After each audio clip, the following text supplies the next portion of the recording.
Well, welcome to In the Booth. Now, last week we didn't have a name. This week we got a name, kinda. Well, at least we got somewhere with it. Phil Harris, along with Randall Cunningham, QB1, and my friend Phil Harris. What's up today, Phil?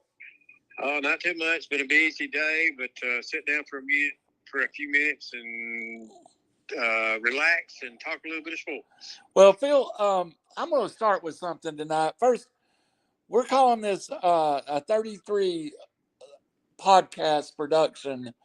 That name didn't come lightly. That's a pretty big deal to both you and me. If you just want to explain real quick where the 33 comes from.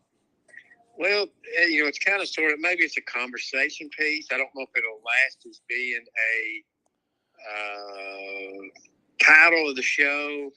If you want to call it a platform. Yeah. There's, not a lot of different ways of looking at it, but it has a little symbolism, also a little bit of coincidence.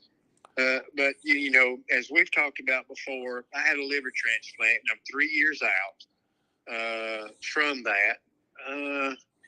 From 2020, I had my liver transplant in February. Well, the young man that was the organ donor for my liver happened to be, he was 33 years old, went into cardiac arrest. And for him being an organ donor, I sit here today. I mean, there's no doubt about it. I probably would not be here if it wasn't for him. There may have been another donor that came along, but God made it possible for this young man. I received his liver. Well, I was looking through notes where Chrissy was making notes about when I had my liver transplant. Yep. And it dawned on me. Well, the young man was 33 years old. How old was Jesus Christ when he sacrificed his life for us? He's the same age, 33 years old. So that has a lot of symbolism for me. And, I don't know really if it gives us a platform, but it gives us a good conversation piece and kind of to show everybody kind of the way our thinking is because show. Absolutely. And that's what it's about, Phil. And you're not much to brag on yourself, so I'll do a little bit of it. This is a little more than just a platform for you. I love the name, and maybe we just call it this for a while, but you're undertaking some athletic endeavors to further your message along too. That is real exciting. Yeah, I'm trying to get into, more into, the field that I have a communications degree. So I'm wanting to get into a bigger field of maybe sports administration, that type of thing, maybe more into my radio broadcasting. I'm getting a little bit more into the public speaking agenda. I know right now I'm going to try to be an ambassador for the Legacy of Hope, which means I'll go around and speak to different places, different churches, different areas, and talk about how important organ donation is. Right. But it'll also give me a chance to share my story, which is a very strong testimony. Yeah, absolutely, Phil. And you've made for those that don't know, Phil finished his degree in the middle of this, which I don't even know how you did it. And it's opened up some different channels for you, and it's wonderful. Phil works, and I went through this as a viewer of his family and what he went through, and it was amazing. Phil, you were sick one day and healthy the next day. It's almost that fast. It was a long road, but by the grace of God, I'm here today. But I owe a lot to being here, and when I speak to the Lord about it is, why am I still here? The only answer I get is your work's not done here. I don't get any other answers. So it's up to me to honor him for the rest of my life. Yep, absolutely. And the beauty of it is we have been lucky that we've had a second career, both of us, in the sports media that's been fun. And we've had a great time doing this. Yeah, definitely. So, I mean, you went through a lot with your wreck and getting back on your feet. Matter of fact, 2 wrecks kind of sidetracked you for a period of time. But, the devil's not going to keep a good man down long. He's going to keep fighting and always something positive comes out of tragedies and things that happen bad in your life. And maybe sometime, I'm sure you've got a strong testimony. I have a strong testimony. Maybe we can share that at some point on one of our podcasts. Absolutely. Absolutely. Well, Phil, moving away from our personal lives a little bit, and I thank you for sharing that with us. Heading towards sports, I know one subject that I want to talk about with you because you're in that area is I've heard some things, some grumblings underground about Northeast relaunching Northeast Alabama Community College, and I believe it's in DeKalb County. I know it's close to Jackson, but I believe it resides in DeKalb County, Alabama. Some rumblings about them starting up some kind of sports program. Phil, have you heard anything about it down your way? Yes, as a matter of fact, it's right on that line. I attended Northeast College. I didn't get an associate's degree from there, but I like 3 classes. But it has a special place in my heart. But yes, they are starting up their athletic program. As a matter of fact, I talked to the dean today. We had a pretty good conversation about what the future holds. They already have golf implemented, men's and women's golf. That's going well for them. They've got cross country coming in the fall, which will start. I know that they're in the process of hiring a softball coach, and they're fixing to build a big complex. And so there's other endeavors they're looking at. Some people say, well, what about basketball? Well, I think would be something that will be way down the line. You know how expensive that is, and how hard to compete in basketball it is. But, you never know what may come. I think they want to have a softball program because they think they can be successful with the kids in our area. And as a matter of fact, our podcast area, there's a lot of great girl softball players that they will be going after, and you'll give them the opportunity to play at the next level. So, I think it's an exciting time for Northeast College right now. And it adds so much. Even though it's a community college, a 2-year school, it adds so much to the environment of the school.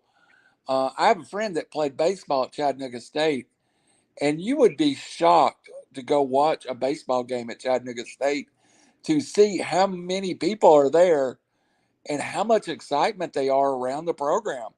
I guess we get immune to it living in the communities, but they really are a core of families and kids looking for an outlet to play. Yeah. Well, me and Chad Gorman, I talked about that today, is there's some great players out there, like you're talking about at Chattanooga State. Well, the problem is with a lot of those kids, academics is their issue. Mm-hmm. So they get into the junior college because it's easy to get in and be eligible. And there's some quality players, and a lot of them goes on to bigger things. Absolutely. It's just they have to work on their academics first. Absolutely. Academics. And I'll tell you something else that gets overlooked, Phil. Kids who mature later than others. Not every kid is fully matured at 18 years old. How many football recruits have we saw over the years that might end up at Division I Maryville, but ends up being a high major player, or even my TV popped on. Sorry about that. A high major player, or someone that goes to Northwest Mississippi and plays football and then hits a growth spurt, and suddenly they're a D1 athlete. Same thing can happen in softball. Same thing can happen in track. Same thing can happen in golf. Yeah. Some of them, hit puberty later, especially boys, and they'll hit that growth spurt. You don't ever know. And sometimes schools will take a chance on, hey, we think this kid's going to be, and they'll take a chance. They'll take a chance on them. Some of them grow into being great players. And those are the kind I think you want to use because they become role players. They become dedicated.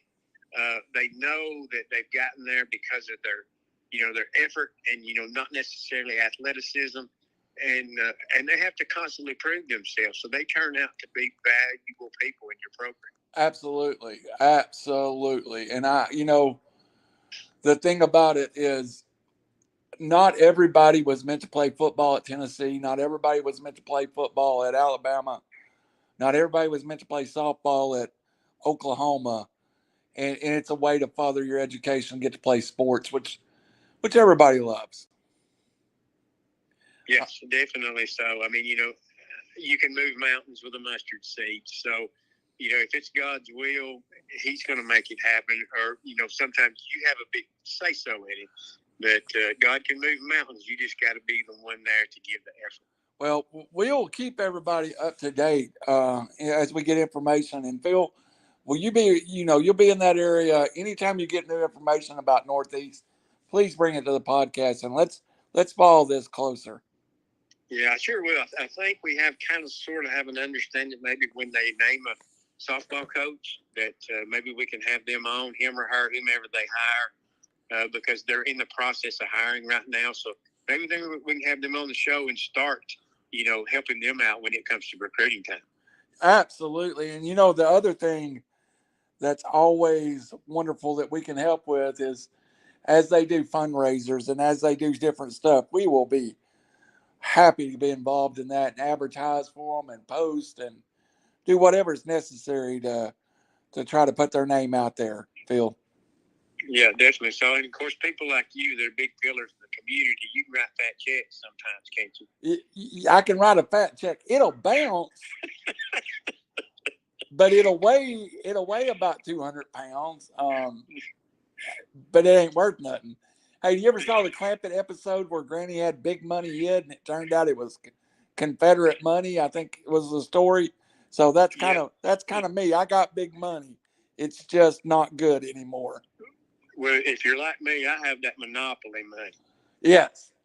I understand what you are saying. I understand well. All right, Phil. Let's jump over to the College World Series and a little bit what's going on with that. Have you been able to follow the College World Series much? Well, a little bit. I saw where LSU had won the opening game with a 2-run homer late, walk-off 2-run homer.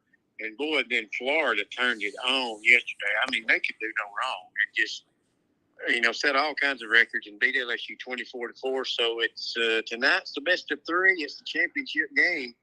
And, boy, the SEC being represented well right now in college baseball. It used to be all the great baseball teams used to be out west. Ain't it crazy how the SEC dominates now, is dominating in college baseball? It is. And, of course, the Vols made it to the World Series, and they get beat by this LSU team. And you got LSU sitting here playing for a championship, and their path has been beating Tennessee twice, and to get there, they got to beat Florida twice. So that's pretty impressive if you're an SEC.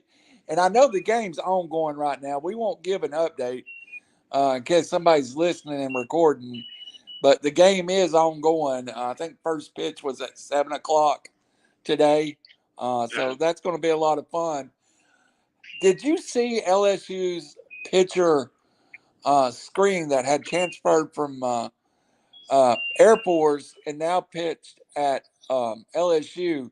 Did you see him throwing in the low 90s in the seventh inning? Are you talking about in game one when they played Tennessee? Yes. Yes. He is just amazing what he blossomed into. And I think in the story behind that is that he's going to finish at LSU and then go back to the Air Force Academy. I think he's going to try his hand at professional baseball first. Oh, okay. Because he's, as I understand, he's going to be the first pick and the first pitcher took in the Major League Baseball draft. So I expect that he will go do that first. But he said in an interview recently that his plans were to go back and join the military some point. Yeah, serve his country, which would be an honorable thing to do. Yeah, I mean, and the thing I saw, Phil, that is when he left, he said it was the hardest decision of his life.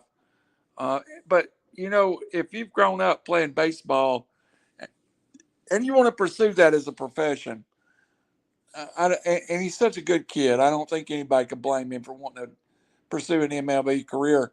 There's talk of him not even going to the minors. that he may get drafted and be moved straight into a major league roster.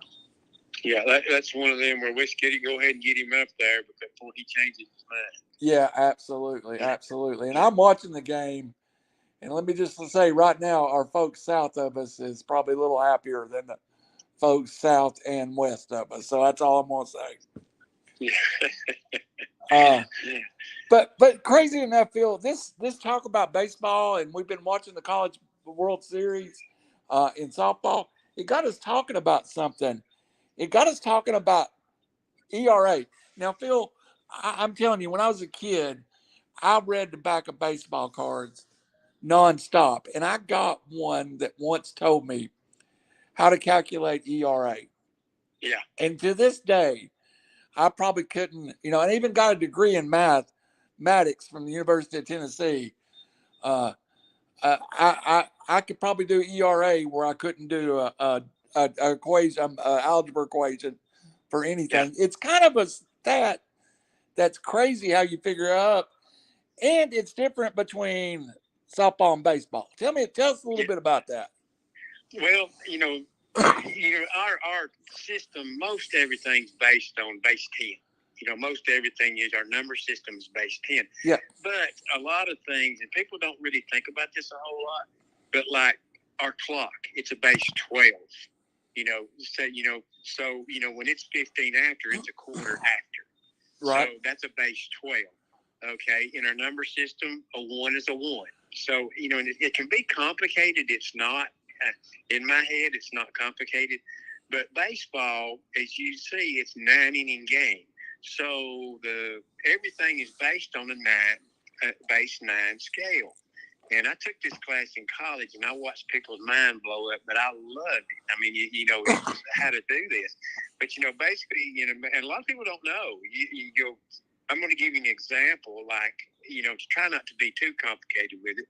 But say, you're going to pitch a 9-inning game. You're not pitching a 10-inning game. So that means if, say, you give up 1 run in a game, well, your ERA is not 1 in a game because it's a 9-inning game, not a 10-inning game. And if games were 10 innings, it would be, your ERA would be 1.00 because you give up 1 run per 10 innings.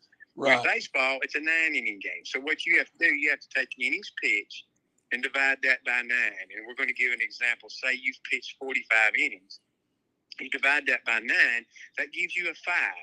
Okay? All right? During those 45 innings, you gave up 9 earned runs, let's say, in 45 innings pitched. So then what you do, you take that 45, which is divided by 9, which gives you a 5. And then to figure your ERA, you take that 5, divide it by 9, which is how many earned runs you gave up, and your ERA is going to be 5.55. And that's how, you kind of base a pitcher's stats. So, so if he's got a 2 ERA, that means he gives up 2 innings per 9 innings pitched. It's kind of simple, but a lot of people, that you watch baseball games and they don't show you these things. And then like softball's a 7-inning game. So it's a innings pitch divided by 7, and then you divide that number by how many earned runs you give up, and that's how you figure out a softball player's ERA because they play 7 innings, and that's the same way with high school baseball. Yes, and I was talking about this with somebody in my office today, and their son plays high school baseball, and they were educating me on it, and they also brought up OBS, which we've talked about is kind of a crazy stat, but why is OBS now such a big deal? I think it has to do with negotiating contracts because it really, to me, I want to know what a player's batting average is and his own base percentage. So his own base percentage is a factor of walks, hit by pitch, even if he gets on an error. His own base percentage, because a guy can hit 265 at a leadoff, but if he walks X number amount of times, his own base percentage he might get on 35% of the time. Right. And that's what you want. Somehow, some way, you want him on base. Well, your slugger hitters are not going to have that great of an on base percentage. You want them to have the power numbers. and and that's slugging percentage, because you want them to hit the home run, because that gives you get 4 bases, so that's your slugging percentage. But I just don't understand the big thing with OBS, because it's the sum of a player's on base percentage and the slugging percentage together. Right. I just don't see where that has a whole lot of mess of beans, other than it just gives people something else to talk about. And the thing about you talked about the on base percentage. If you've ever watched the movie Moneyball, that's the whole premise of the movie was, Phil, they were trying to replace a player by having their same on base percentage. I remember in the movie they made the example of Jeremy Giambi, got on base 3.43 times, and they had 3 players, and they were going to try to replace his 3.3 times by using, I remember 2 of the players, one of them was Scott Heidelberg, and the other one was Dave Justice. And they said the combination of those 2 players would get on base as much as Scott Heidelberg, as much as Jason Giambi would. And that made sense to me, Yeah. But now they've implemented that, exactly what you're talking about, and you'll see it on the baseball stats when the players' OPS comes up. You'll see that, and people really don't understand that. Yeah. But that has to do with the other side, to me, of baseball. It's not really a fan stat. Yeah. So that's why. But that's the reason that's thrown out there, is for the people that really keep up with baseball. With me, I want to know ERA, win-loss record, batting average, how many homers, how many RBIs. That's the important thing. Absolutely. ESPN doesn't show the batting average on their front page. You have to go into the whole stats page, and that's I grew up where you knew the main numbers was your percentage. Of course, you're hitting 300, 30 home runs and 100 RBIs. That was considered the bell cow of a year if you had 30 home runs and 100 RBIs. So, yeah. All right, Phil, let's move on a little bit away from baseball, which we don't talk enough about, but it's kind of, I'm sure as the Braves get farther in the playoffs, we'll talk more about it. I want to go a little farther down the road, and we talk a lot about the bigger schools, but Jacksonville State made one of the most interesting hires in college football this year. Tell me a little bit about their hire, and how is the people in Jacksonville reacting to having him there, and the excitement around the football program? Well, for a long time, I think their plan has been getting to the FBS levels. That were our Bowl Championship Series, yes, FBS level. But they've been in the FCS level. Okay, well, this past year they were in the Atlantic Sun Conference. This year they moved to Conference USA, and that has the likes of, say, Louisiana Tech, Florida International, UTEP, those type of teams. Yes. Well, they are continuing to grow. Greg Seitz, the athletic director, he's been there through all this, where they came from the Gulf South Conference, Division II, several years ago, and have moved their way up, and he's done an excellent job. Jacksonville State is growing. They're now expanding the stadium. When I went to one of the football camps, they're expanding the stadium on one end, and that's Burgess. It used to be Paul Snow Stadium. It's now Burgess Snow Field at Jacksonville State.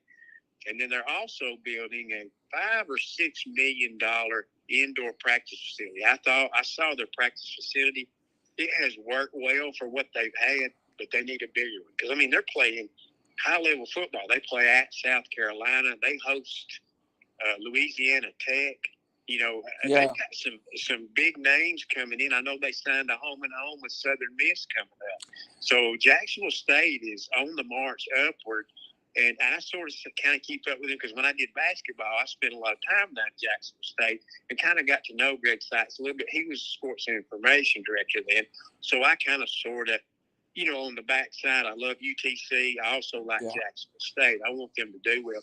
And now they're at Conference USA. It really makes you want to be a Jacksonville State fan. And of course, they have season ticket packages available. I think their games are $75 a piece, maybe. But there's some excellent games, excellent teams coming to Jacksonville State. Well, Troy did this a couple of years ago, and has done it with some decent success. Jacksonville State is, as they've moved up from Division II to FCS to FBS now, this is a hard time to move up, and I I really really respect them for moving up, but they stepped out when they made this hire, Phil. A quality. A few years ago, he was within a snap of winning a national championship into hiring the new head coach at Jacksonville. Yeah. He's Rich Rodriguez. He's done it. I think I want to say they went 9-2 or 8-3 last year. I can't remember right offhand. Right. But Rich has done a great job. I watched him at the camp. He is very engaged with the players.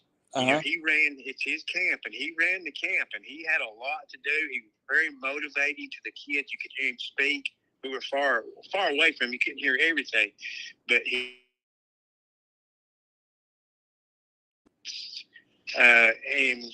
ran a good camp. I was very impressed. So I think the future of Jackson State football is very good. Now, they're going from the Atlantic Sun up to Conference USA. Going to be tough. But I think Jacksonville State will do well. They have a great recruiting base. They're in a good area to get some great football players. And a lot of times they'll get some transfers in from players that can't quite make it at your LSUs or your Auburns and places like that. Will end up down at Jacksonville State. In Rich Rodriguez's resume, West Virginia, he had several top 5 teams, came within losing to South Florida late in the year of being in the national championship game. Then he went to Michigan and kind of, I don't think he ever fit that Michigan man term. And then out to Arizona. So this is one of the veteran coaches in America now at Jacksonville State. And people can say yes or no, it really happened, but were strong rumors at one point when he took the Michigan job. He was a candidate at Alabama, and he had the job. It was his. He turned it down. He left Alabama with the job in hand and went back home and changed his mind. He was going to be the Alabama coach for Nick Saban was. It's crazy how destiny works out. But he turned down the job, and that made Alabama go after Nick Saban hard. Yep, and so, probably the best thing Alabama. You don't know what's going to happen because timing is everything. And maybe it just wasn't time for Rich Rodriguez to be there. Maybe he didn't feel like he fit. There's a lot of reasons. You don't know the behind-the-scenes story. But for whatever reason, he turned the job down, and then Nick Saban came along. Yep.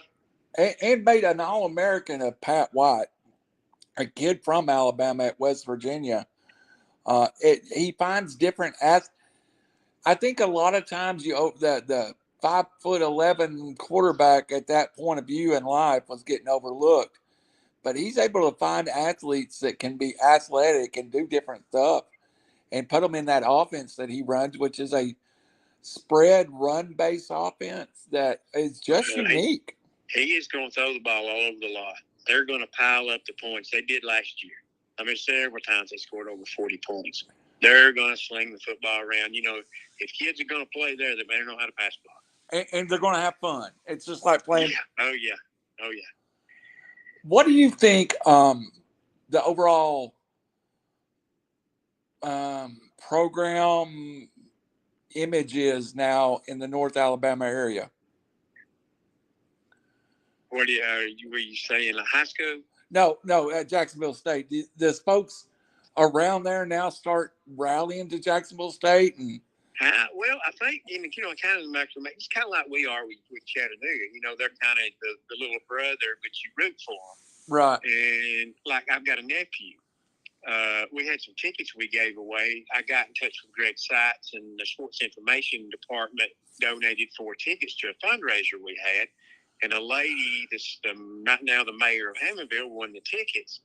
and she was all excited about it. So my nephew, he was wanting to go. He wanted to go see him play. Is it the Louisiana Tech or somebody else? And he really wanted to win them. So it goes to show you, they're bringing in some bigger names. They're gathering a few more fans. And I'm more likely to go down there and watch them play sometime if I get an opportunity. A lot of their games are on TV, and they've got two. I know they've got 2 Tuesday night games. Excellent. Yeah, that'd be a lot of fun. Yeah. That would be a lot of fun. That would be a lot. And it's good to see a great university like Jax State get, maybe in the situation to get some publicity when in the past they didn't have it. And of course, that Burgess Stadium, for people that watches the Rick and Bubba show or listens to the Rick and Bubba, that is Rick Burgess's dad, correct? Coach Burgess was. Yes, it is. As a matter of fact, I think, if I'm not mistaken, I heard that he was inducted into the Gulf South Conference Hall of Fame. Yes. I think it was Rick Burgess' day. I think it was him that got inducted here just recently. So they have a huge following, and I think they're going to do well. And they call themselves the friendliest campus in the South. Yes, you're correct. And it is. I've been there a couple of times, and it's really, it's different than Chattanooga, in that Jacksonville's not a big city, and it's definitely got that college vibe to it still. Yes, yeah. The town is the college, really. Yes, absolutely. All right, Phil, we're going to jump ahead a little bit. I know I've asked you a bunch of open-ended questions, but I do have something I want to give a little update. Tomorrow here on RiverCity-Media, our friend Howie Chaney and myself will have an interview with Clayton Lee Powell, who is from Georgia Tech, made all ACC last year, Phil, as a freshman all ACC. He's been a previous guest on here. Great young man. And also we're going to have Coco Kendricks from Hickson High School, who is currently being recruited out there by a couple of different places. So tomorrow we're going to have 2 special shows at 7 and 8 o'clock tomorrow. So if you'll join us, that would be awesome. So, yes, because promoting these young people, and that's what we want to do. We're working on getting some interviews with some players, especially at the college level, where we can find out things. Of course, we always want to have coaches on, give us their input on things. But that's what we're we want to do, trying to get things lined up for that kind of thing, rather than just be me and you, because it's easy to turn me and you off. Oh yeah, and I've listened to me and you. We're not that entertaining. Unless you're at the Waffle House about 3 o'clock in the morning, and we just beat somebody, so then we can be entertaining. But now if you got Howie on, you don't have to worry about losing an audience, because he's the man. Yeah. Well, Howie Chaney is the face of RiverCity-Media. Oh, okay. Yeah, all right. And of course, we want to get on here and get started. But yeah, we are working towards what we said last week, is having interviews with local kids, having interviews like at Northeast as they grow, being able to find some people to interview, and you know what, it'll come. Just bear with us. And when high school football starts, we've got a unique perspective.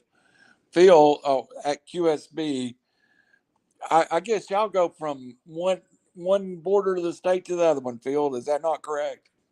Well, it's actually the largest, the highest rated scoreboard show in Alabama.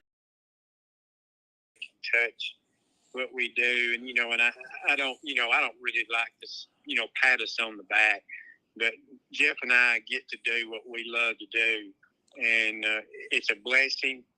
I know he enjoys it. He's a lot more the professional, keeps us on track, keeps us going. I'm more behind the fly by the seat of my pants, but we work well together. Chrissy made a good. She said we complement each other, and that's and that's true, because we have a little bit different personalities, but it works so well together. It's been a joy to work with Jeff for the last 15 years. and I couldn't ask for a better person to work with. Absolutely. And I of course, I do Scotch County football on country roads, and it takes me all over this East Tennessee, and I get to see some of the better teams. But it's strange when I leave, and I still have an allegiance to Alabama and friends down there. When I leave, I always listen to QSB's scoreboard show via the internet, even though I'm 100 miles away, because I generally get the Tennessee scores while I'm doing Squatch County games. So none of the scores of Alabama do I have when I end the game. So I want to jump out there and listen to you and Jeff always. Yeah, and we have a great time, and it's great when we can have guests on. Coaches will call in, and they look forward to calling in, and we try to ask some good questions and trying to find some behind the scenes looks besides who won and who played well.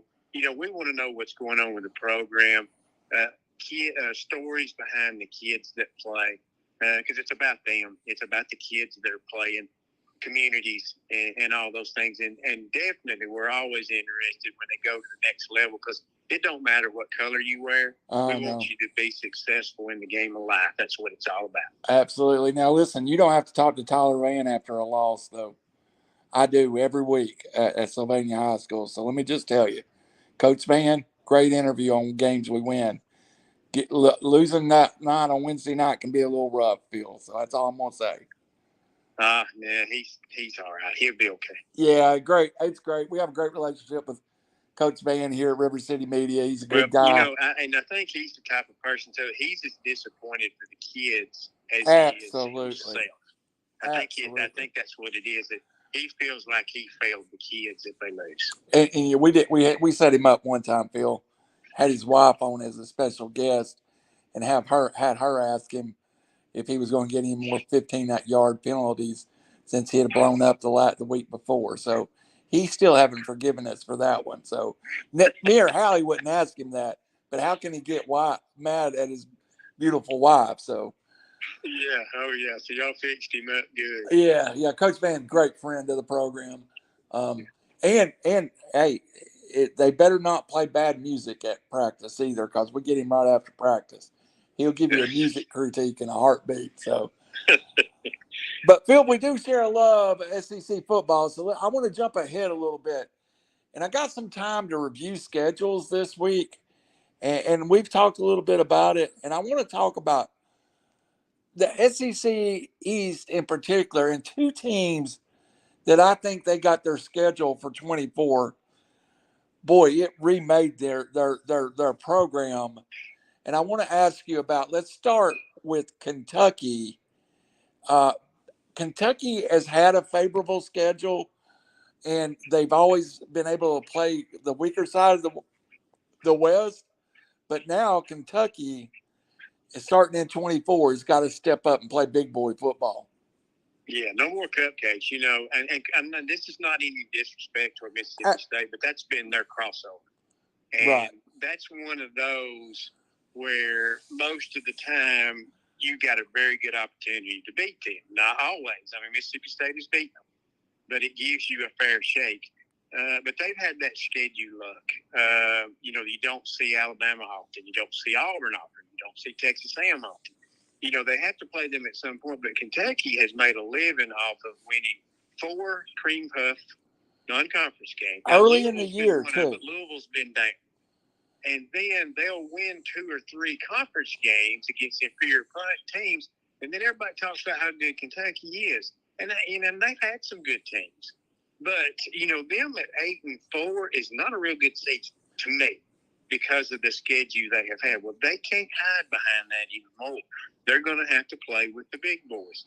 Because that's one thing about it. Your Tennessees, your Georgias, not Georgia, but Tennessee's, Alabama's, Auburn's, LSU, they have those quality opponents, and they'll play teams outside the conference that's quality too. You can't say Nick Saban will dodge anybody. He plays Texas last year, Texas this year, next year he goes to Wisconsin. So, now the SEC has it evened out to where nobody's going to have an easy schedule anymore. Yes, and the other team I was going to talk about, I 100% agree. And before we jump off of Kentucky, they usually got that Vandy game in South Carolina early in the year. So it may, game 7, they're not tested and they're 6-1. It overinflates maybe their schedule ability. Now Georgia, and we want to talk about Georgia only in the reference.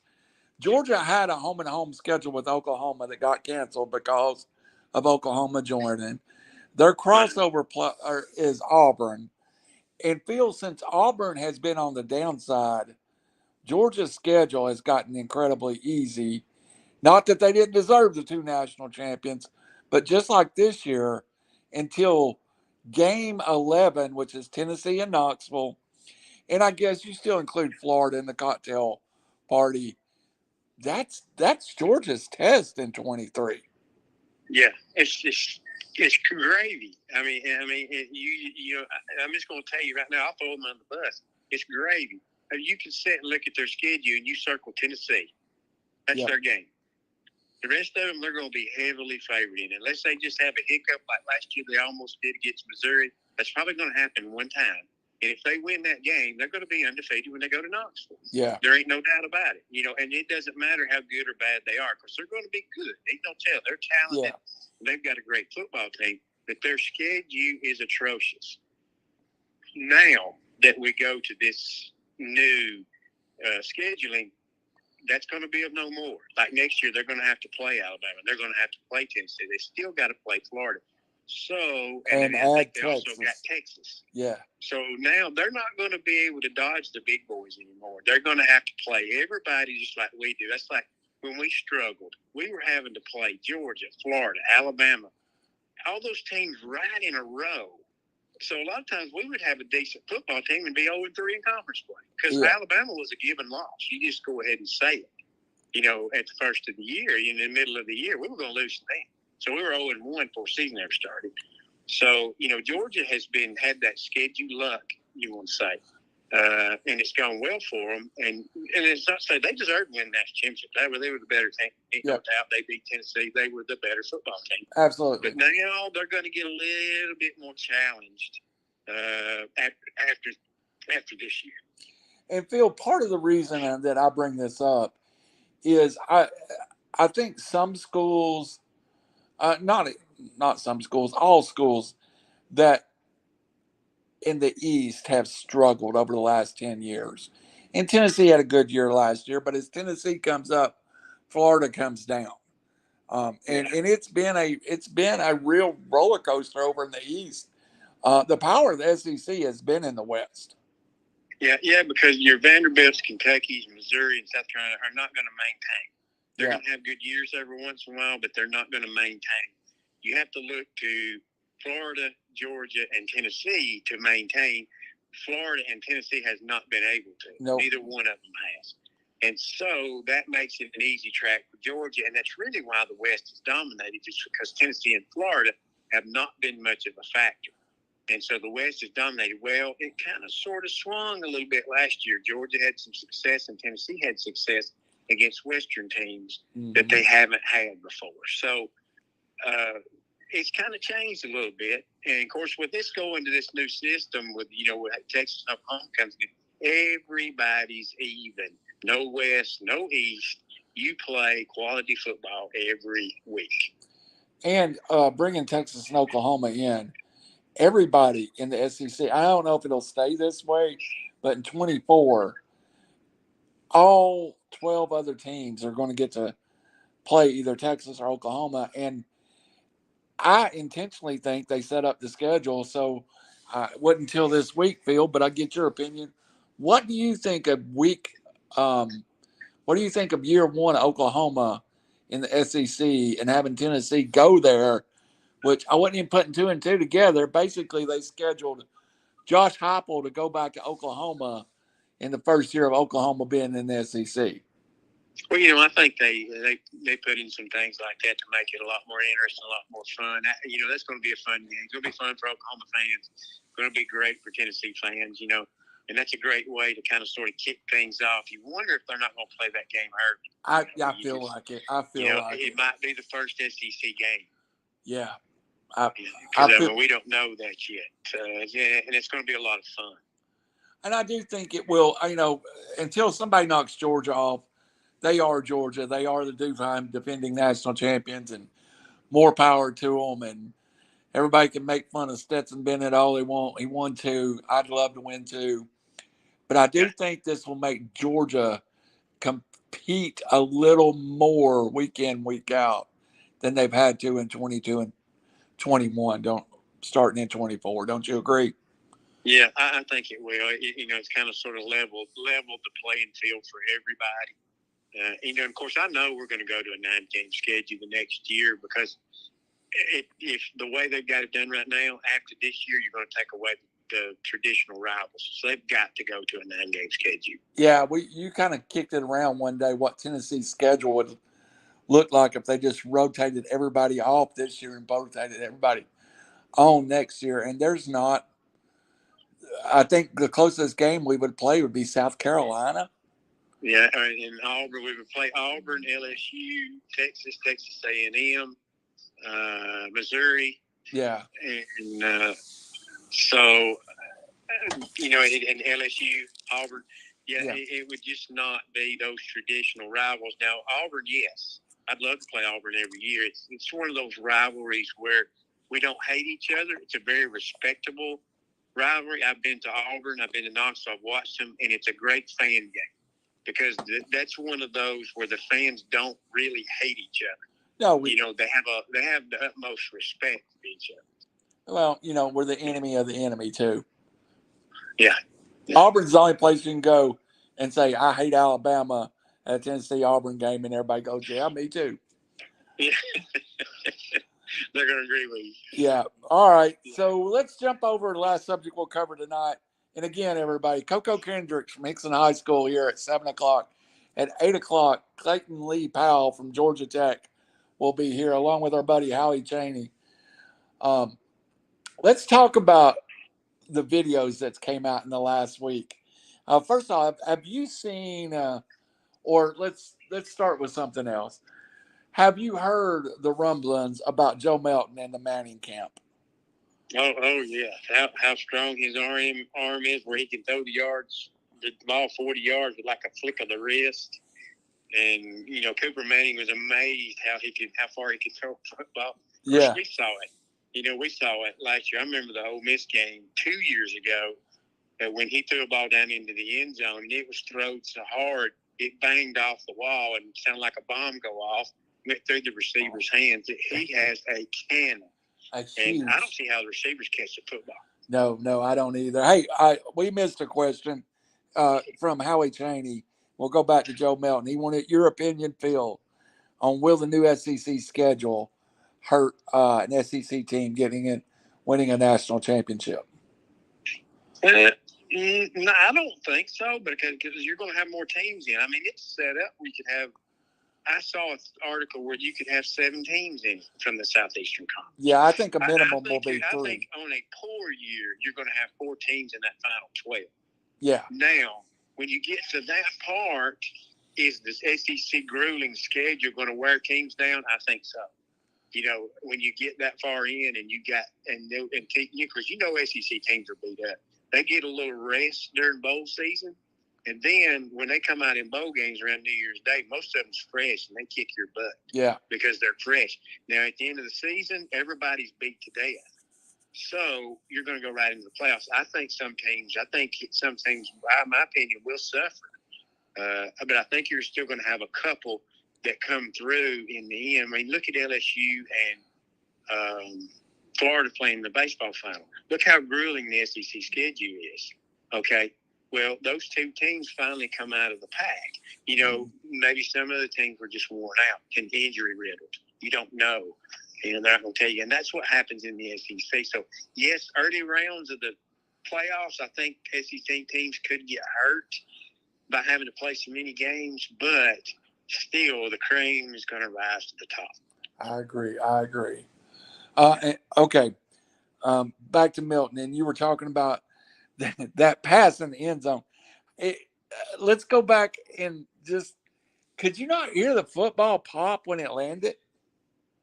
I mean, it was like it hit so hard that it was like an audible sound even among 100,000 people. Yeah, yeah. I mean, he's one of them. If you were standing on the field, it's kind of like a guy that can crush a golf ball. Yes, I guarantee you that football pierces the wind, and you can hit it.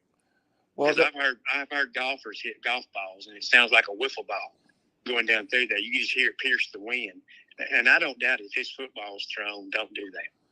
yeah, he threw one at the Manning camp. I don't know if you've seen this video where Peyton Manning comes out and sends the receiver farther down, farther down, farther down, and Milton just rolls out and flicks it out there about 85 yards in the air.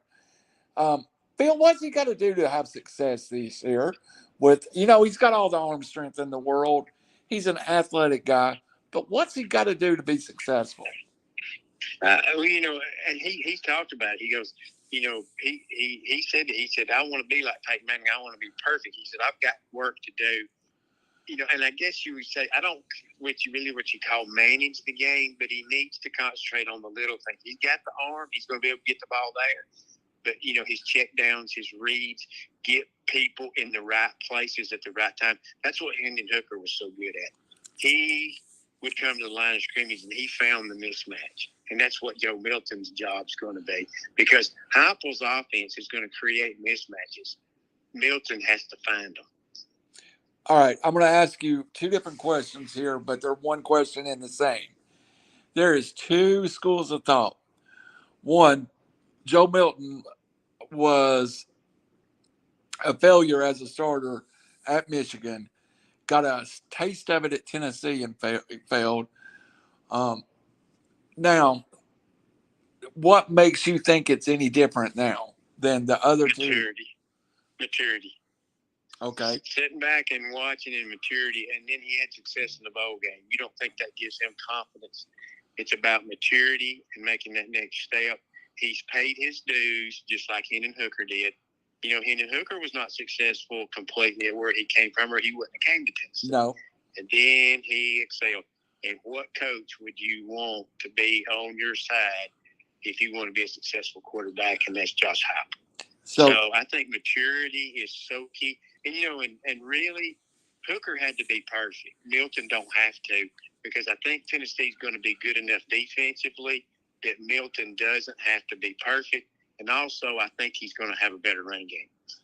So what would you say to the naysayers that say, oh, well, Hendon Hooker's gone, Tennessee's going to regress?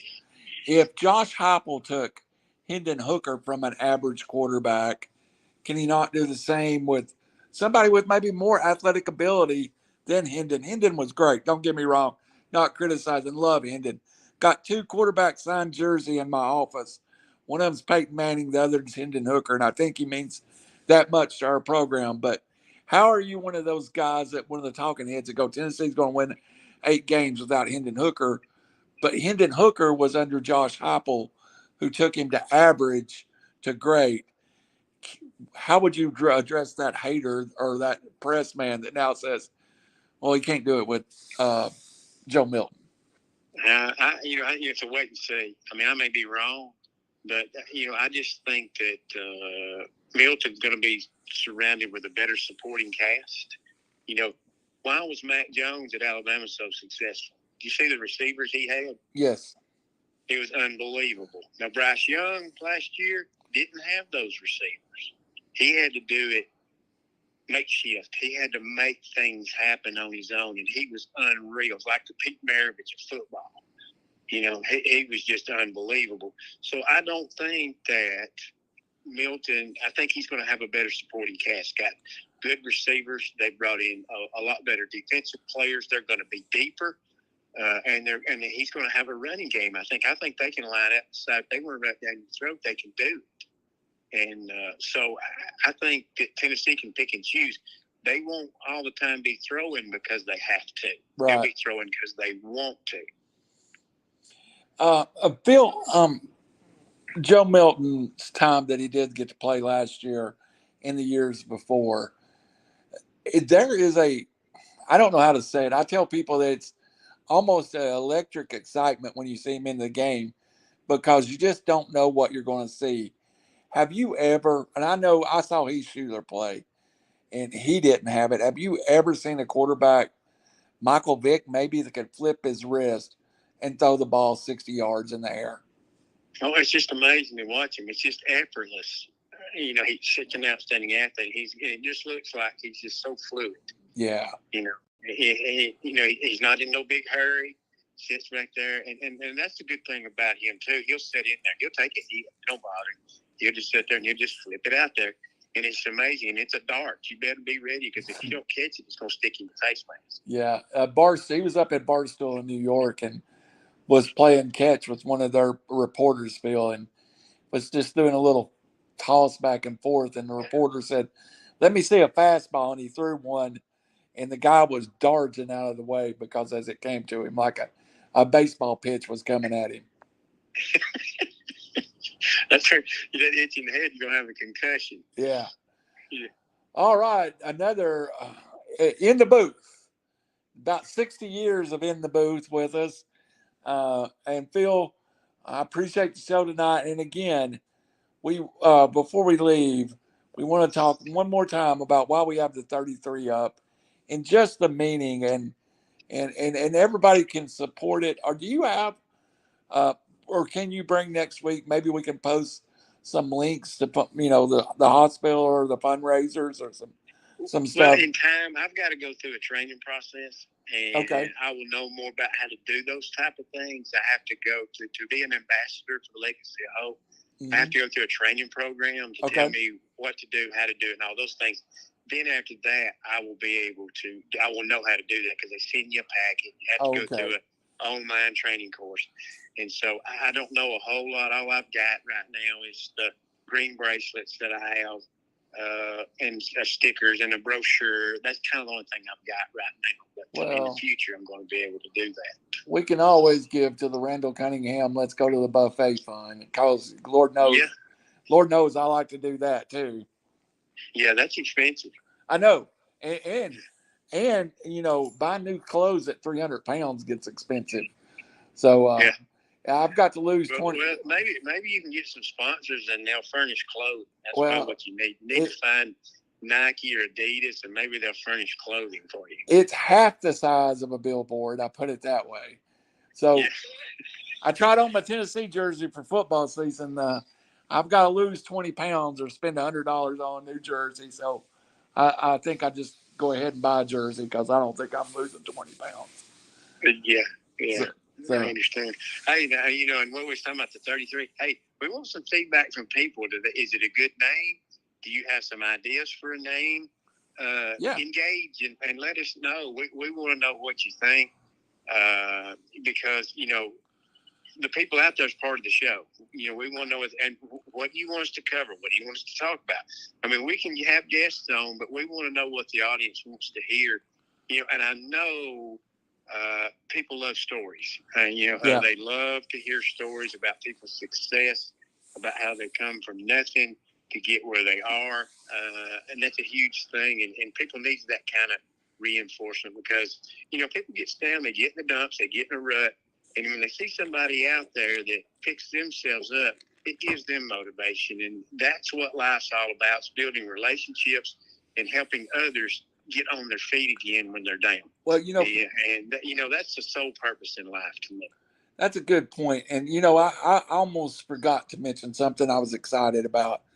Today at work, I got a notification, and we went over 1,800 subscribers to RiverCity-Media today. And that was important to me, because 24 months ago, I didn't think I'd ever have 18 subscribers, Phil. Yeah. That meant a lot to me. And that's wonderful. And I know you begged me to get on this with you, and I've had things to do. Life's been busy, and it really has. It's not really an excuse. It's just, but I just felt like our friendship, I owe it to you to try to help you succeed in this. And if anything happens to me, that's fine, Daniel. I don't care. But if I can see you be successful at what you do, I want to help you all I can. And, and of course, any of the people that we have on, we want them to be successful. And we want to share their stories, their dreams with everybody else out there, because we want everybody, because if you stop dreaming, you just give up on life. You always want to dream because life's too short. You got to make things happen. Absolutely. And if you're out at 55 years old trying to start a business, it's nice every now and then to hear a word of encouragement. And Phil, and this is show 2. We got plenty of time. We'll get it nailed down, and I have a feeling that this show is going to turn into what we want it to be, which is spotlights on others that spotlight our success because of God and our faith and our belief and how we've been blessed by some things we've been through. And when you spotlight others, that that in turns that's ultimate success to me. Yeah, and Lord knows we're going to fail. I mean, we're not perfect. We're going to do the best we can, and hopefully we'll have some guests on. You and I talked with Steve Smith, and many people may not know exactly who he is, but he was a coach at Cedar Bluff, coach at Piedmont.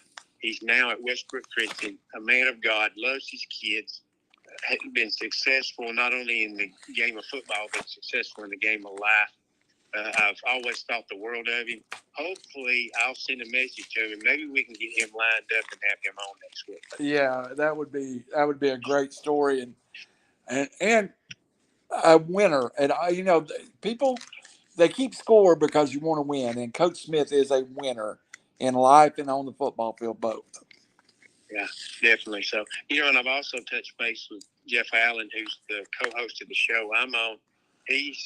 I asked him if he would come on. He said he'd be glad to. Yeah, and share his success. He was inducted into the DeKalb County Sports Hall of Fame this past year. I was so glad for him. I was glad they were to share that with the audience late in the year. I couldn't find a way to get it to come in, but I finally was able to work it in. And Jeff's one of those people, he doesn't like the spotlight to be on him, but it was a wonderful honor for him. And I was so glad for him because he's worked so hard to build the scoreboard show and make it what it is. And it's been so successful over the years. And, and he's the cog. He is the spoke. And never made it about Jeff Allen and the whole time he's done it. It's about everybody else. No. He's a stickler for getting things right. He wants things professionally done, and he demands it, and he gets it. And all of us kind of rally around him because we want to be perfect too. Well, on this podcast, you can't be perfect because I stutter, and I'm going to stutter my way through it every now and then. Yeah, you can't be Howie, right? Yeah, no, I can't be the face of RiverCity-Media. Yeah, so, yeah. That's that's a good thing. That's what I tell everybody. I don't do that well in public speaking sometimes, but I have the face for radio, and I know. Yeah. There's a reason we started in radio and still there. So, Phil, we're going to wrap up tonight. But are you excited about high school football starting here in a couple of weeks? I think it's about 6 weeks. Definitely so. I've already trying to map out my things. My wife's cousin's son plays at Gordon Lee, and they're playing at Lafayette on September 3rd. I'm going to try to go to that one. I'm hoping that Bradley Central plays a Thursday night game because I want to go see them play. But I want to see everybody I can see. Yep. Football season is an exciting time. I don't get to go to many games. So if there's an excuse to go one, my hand's getting in my car and I'm going to go see somebody because most of the time I'm sitting in a booth. Now, I love it. I wouldn't do anything else because I love it on Friday nights. It's so fun. It's an hour and a half drive to the studio, but it's 3 hours of fun, enjoyment, and we get a lot of feedback from it. We've got a huge listening audience that looks, we've become a tradition, I think, in Friday Night Football. As soon as your game's over, let's get to the car. Scoreboard show's coming on. Yeah. And I hear that time and time again. A lot of people like having road games. That way they can listen to the show on the way home. Yep. And we're going to try to get you up here to Hickson to see a kid that you and I have been around for years, Isaac Smith, which may be the best kicker in the Chattanooga area. So Isaac's done well, and had him on RiverCity-Media a couple of times, and it's good when you see a kid that was just wandering around at a Tennessee game. Now, 10 years later, 12 years later, he's a high-level soccer player and a very successful place kicker at a major high school here in Chattanooga area. Yeah, and that's good. And, and when people like us shows up to see him play, it means a lot to him. It means a lot to not just him, but to his family. Yep. Go out and support your community. That's the number one thing you can do to support these kids. Yes, definitely so. They need your money. You need their money support wise. Go to the games. Get involved. And the biggest thing, I'll tell you one thing, folks. If you can get out there and referee sports, that's what everybody needs. Yes. I know a guy that's a headed official. I'd like to get in touch with him sometime to come on and maybe talk about how important officiating is and try to drum up some interest in that. It's not a hard thing to do, and it's enjoyable. These referees that I know, they enjoy the game as much as we do. Yeah. Yeah. I did some baseball umpiring back in the day, and I think everybody that ever had me as an umpire would say, not everyone's cut out to be a baseball umpire. That's all I'm going to say, Phil. Yeah, hey, I loved it. I used to umpire baseball, and that was my favorite sport. I wouldn't referee or umpire nothing else. Yeah. Baseball is fun. It is. It was tremendous fun. All right. Well, we'll wrap it up for the night. Been a good show. Phil Harris down in Northeast Alabama, Randall Cunningham, East Tennessee. We're going to cover Tennessee, Georgia, Alabama. If you got a story in North Georgia, you want to get it on the show, let us know. We love the North Georgia. While we're not neither one there, we love talking about North Georgia too. And yeah, find us some people. Yeah, out there, people, find us some people to talk to. We will talk to anybody. We want to promote anybody in this tri-state area. Absolutely. And love to get some feedback from Dade County, the one place that kind of gets lost halfway, but it's halfway between everything. But we definitely need to get some feedback from Dade County. Got a lot of listeners down that way too. For Randall Cunningham and Phil Harris, the this week named In the Booth, presented by 33. We'll be back next Monday night. We appreciate you listening and stick with us. We're going to have some fun down the road.